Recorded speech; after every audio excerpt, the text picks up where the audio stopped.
1. Prepare the vise. Make sure the vise is firmly mounted on a workbench. The workbench surface should be flat and stable so the vise doesn't wobble during use. 2. Open the vise jaws. Turn the handle counterclockwise to open the jaws.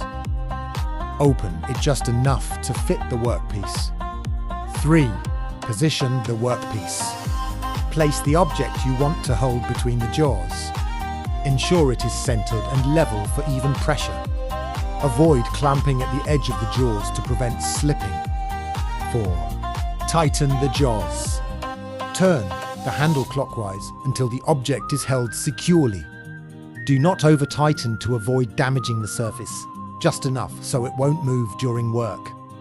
5. Perform the task. Carry out your work such as filing, cutting, drilling, or grinding while the workpiece is secured. Use jaw protectors when working with delicate materials to prevent scratches. 6. Release the workpiece. After finishing, turn the handle counterclockwise to open the jaws. Carefully remove the object.